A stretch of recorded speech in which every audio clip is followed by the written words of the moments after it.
Estamos de volta com Justiça Cidadã, o programa que leva o juiz até a comunidade. Justiça Cidadã é uma realização da Associação Paulista de Magistrados, a APAMages, e o Jornal Diário de São Paulo. E você sabe, você pode participar do Justiça Cidadã mandando suas dúvidas, suas sugestões. Escreva para o nosso e-mail justiçacidadã@diariosp.com.br. Nós estamos aqui conversando com o Dr. Regis Fernandes de Oliveira. E terminamos o nosso último bloco falando sobre a dificuldade do legislativo de exercer o seu próprio poder, que é o poder de criar as normas que vão, na verdade, deveriam pelo menos, reger a vida do Estado. O doutor Jaime ia fazer uma pergunta? Isso, exatamente. O doutor Regis, ele integrou a magistratura de São Paulo, foi juiz de carreira, foi desembargador, depois da aposentadoria foi eleito deputado federal, depois foi vice-prefeito e exerceu a prefeitura por um período e foi novamente deputado federal. Eu queria que ele contasse um pouquinho sobre essa experiência e a visão, já que é uma das poucas pessoas que conseguiu passar pelos três poderes e tem, portanto, a visão interna desses poderes, o que ele poderia nos contar sobre essas realidades e depois, até avançando um pouco, nós acabamos de sair de um processo eleitoral bastante disputado, e eu queria que ele me contasse um pouco da experiência do Legislativo, porque as pessoas brigam muito para ser deputado federal, por exemplo, ou deputado estadual. E a minha pergunta, esse deputado, ele pode alguma coisa dentro dos mecanismos, desse sistema?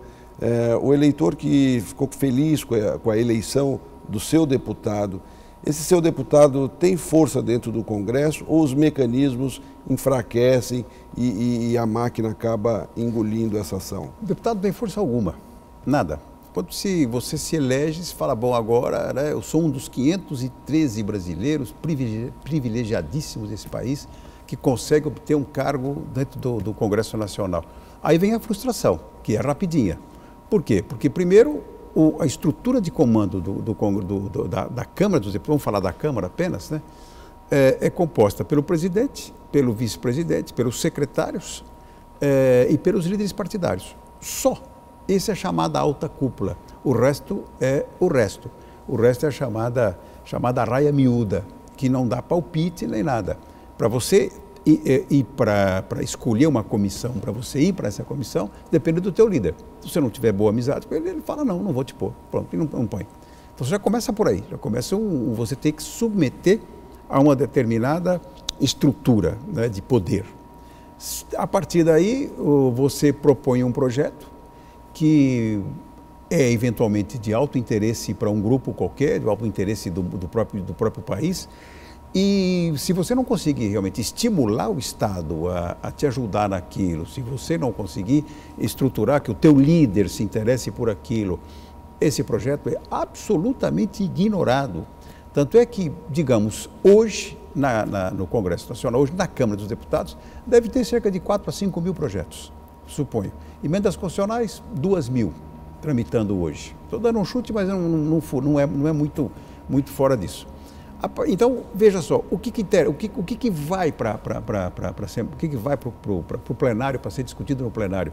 Apenas aquilo que o Executivo quer. E o Executivo, então, manda, aí os líderes se reúnem, e aí a oposição consegue colocar alguma coisinha que queira dentro de um grande acordo. Mas o deputado, ele pode propor o que ele quiser, claro, qualquer tipo de proposta.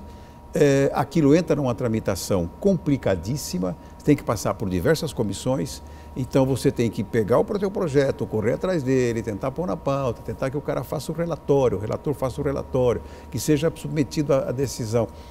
E se não houver uma poderosa influência de um grupo, por exemplo, né, como os juízes querem que se aprove isso, o Ministério Público quer que se aprove aquilo, o sindicato tal quer isso, os produtores rurais querem isso, aí vai. Se não for isso, esquece. Então, o parlamentar que vai lá, cheio de idealismo, cheio de gás, cheio de coisas boas, cheio de utopia na sua cabeça, ele chega ali, a decepção é fatal, já começa logo de cara. Porque se você se dispuser com o líder, você nem para a tua comissão você vai. Então, você pode propor um monte de coisas, mas o que manda é um grupinho fechado e aí você fica fazendo o quê? Você fica colocando verbas para a sua cidade. São as chamadas emendas parlamentares. Você não tem outra coisa para fazer. Você não tem mais nada que fazer. Você vai para a comissão cedo e as grandes discussões ocorrem nas comissões, porque no plenário não se discute mais nada. No plenário é puro jogo de interesse e puro jogo de pressão. Posso dizer isso e diria isso lá dentro da casa, já disse isso lá dentro da casa diversas vezes, porque você passa a ser um zero à esquerda, você não vale nada. Nada. Dentro do Congresso. Você é absolutamente incapaz de fazer alguma coisa, de produzir alguma coisa. E esse sistema eleitoral nosso, até enfrentando isso é o que há de pior, né? Porque você depende de dinheiro, e se você depende de dinheiro, se você não consegue se pagar sua própria campanha, tem que pedir a terceiros. Vai pedir para quem? Para quem tem dinheiro. Você não vai pedir para um coitado qualquer, tem que pedir para os empresários, para os banqueiros, para grandes empresas, para grandes estruturas. E você não vai ficar devendo favor para essas grandes estruturas? É óbvio que vai. Porque a coisa devia ser mais clara. Você vai representar. Eu, eleito, vou defender o judiciário, ponto. Ou o outro vai defender a agricultura, ponto. Mas isso é jogo claro, como era os Estados Unidos. Você tem direito a fazer o lobby lá. Você sabe quem está representando o lobby, quais os interesses que aquele deputado incorpora. E não há interesse desonesto algum. Você diz lá, eu estou aqui para defender a agricultura. Eu quero que a agricultura produza, o Brasil precisa de grãos, o Brasil precisa de exportação, ou a indústria, que a indústria está sucateada hoje. Então tem que ter o grupo da indústria protegendo a indústria lá. O grupo do comércio é a mesma coisa, o grupo dos sindicatos que vão entrar em confronto, a grande luta capital-trabalho, isso tudo faz parte da democracia. Mas o financiamento público, o senhor acha que é bom? Porque a discussão... essa questão. Essa dominação que tem do executivo em relação ao legislativo, a origem dela é essa questão financeira? Ou qual é a origem da dominação? Não é só a questão financeira, é a deturpação dos próprios interesses que estão dentro do Congresso Nacional, são muito partilhados. Não há, então cada um vai lá procurar proteger o seu próprio interesse, né? E o que acontece? O governo detém, primeiro, o vício está na própria eleição. Quais são os partidos que vão apoiar o candidato? Partidos A, B, C, D. Então, esses já se dão ao direito de dizer, não, eu quero participar da estrutura governamental. E tem razão. Se eu vou lutar por um cara, por um partido que vai ser o presidente, eu quero ajudá-lo a administrar. Eu tenho também meus compromissos com o país para ajudar o país. Estamos falando até agora na parte nobre, né? Então, e por consequência, eles têm direito de participar. Então, o presidente assume e diz, olha, ministério tal fica com fulano, ministério fica com o teu partido, me dá alguns nomes que eu vou nomear e tal. Isso aí é a parte nobre da política, não há problema nenhum. Então, a oposição já sabe quem é, a oposição já fica definida com aquilo. Como você recebe dinheiro para poder participar, você recebe dinheiro de quem? Das grandes empreiteiras. Nós estamos vendo aí o resultado que isso ocasionou para o país. Porque eles são obrigados a dar. Não é que também queiram dar, ninguém quer dar nada de graça, né? Mas isso faz parte do vício que se instalou, é cultura que se instalou no país de que eu preciso de dinheiro para fazer a campanha. Então eu fico dependente daquilo. Eu preciso de estrutura partidária para fazer isso, o partido precisa de dinheiro também. Então tudo isso fica muito corrompido, né?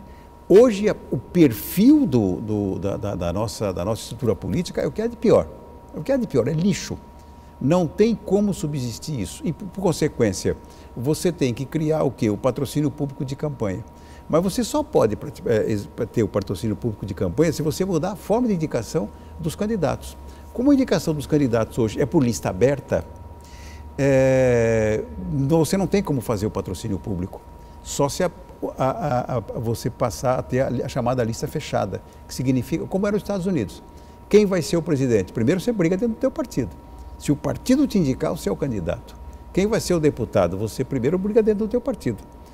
Aqui não, aqui você já se diz candidato, você não briga dentro do partido.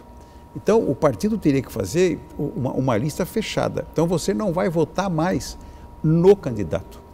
Você pode até ter uma alternativa que eu vou explicar em seguida, mas então você passaria a votar no partido. O partido tem uma lista interna dele, quem ele quiser, numa escala de hierarquia, primeiro, segundo, terceiro, quarto, quinto.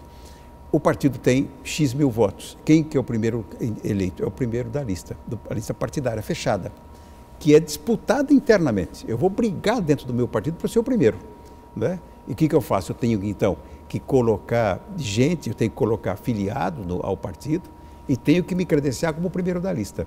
A partir daí que eu sou o primeiro da lista, se o partido fizer 300 e poucos mil votos, eu sou o nomeado do partido. Agora, muita gente fala, não, mas eu quero votar no meu candidato. Tá bem, então vamos abrir uma alternativa para isso. 2 votos. Você vota no partido X e vota num candidato Y, né? Você escolhe o teu candidato. Se a lista dos candidatos fizer 300 mil, vai o candidato que tiver maior número de votos. Mas não fica esse estratagema odioso hoje de um candidato, como fez o Russomano, querido amigo, fez 1,5 milhão de votos. Ele puxa 5 ou 6 ou 7. Então, explica pra gente mais ou menos como funciona isso. Por que ele puxa 5 ou 6? Pois é, porque o voto é individual, não há o voto na legenda, né? Ninguém votou na legenda do Russomano, votou nele. Ele, então, é o cara escolhido. Agora, como o partido precisa de 300 mil votos para eleger um candidato, ele fez 1,5 milhão, então ele faz o quê? Ele pega o número de votos para ele e elege mais um monte, que ninguém votou, ou que pouca gente votou. Elege-se pessoas aí, teve, se não me engano, no tempo do Enéas, foram eleitas pessoas com 200 votos, 200 votos, deputado federal com 200 votos. Ele Quer dizer, é uma distorção absoluta disso. Então, voltamos ao raciocínio inicial. Lista fechada, você vota no partido. A partir daí, quem vai para fazer a campanha é o partido. O partido vai dizer, olha, nós queremos isso, nós queremos parlamentarismo ou presidencialismo, o partido vai lutar por isso, por hábito. É o partido. Quem vai para a televisão? O presidente do partido. Ou figuras notáveis que o partido tenha. Não é o candidato. Então fica aquele horror que fica, passa um segundo o cara falando rapidinho o nome dele, ou então cola-se um monte de fotografias e os candidatos que ninguém vê. Aquilo é um horror, está completamente distorcida a nossa representação, completamente. Já começa pelo fato de que nós não temos um cidadão, um voto, como deveria ser na democracia. Nós temos aqui, no estado de Roraima, nos estados menores, você precisa de cada voto lá vale sim o voto dele. Aqui nós precisamos juntar 15, 17, 20, 40, 50 pessoas para dar um voto. Então isso também está errado, está completamente deturpado isso. Agora, isso você não consegue mudar. Você não consegue mudar porque os estados menores se juntam com outros de porte médio e realmente não deixam isso passar. Essa deturpação democrática vai prosseguir. Agora, pode haver então o voto em lista fechada, em que o partido vai para a imprensa defender as suas características, os seus ideais, seu estatuto. Então ele vai dizer, olha, nós vamos fazer isso, né? E quem serão os candidatos? Aqueles que forem na lista. Então será o primeiro, o segundo, o terceiro que estiver dentro da lista. Aí sim você pode fazer o pagamento para o partido. Você pode fazer o patrocínio público de campanha. Porque o dinheiro é do partido, não é do candidato. Porque mesmo hoje, em que você destina dinheiro ao partido, o partido dá dinheiro para um candidato e não dá para o outro. Isso é completa deturpação da representação política.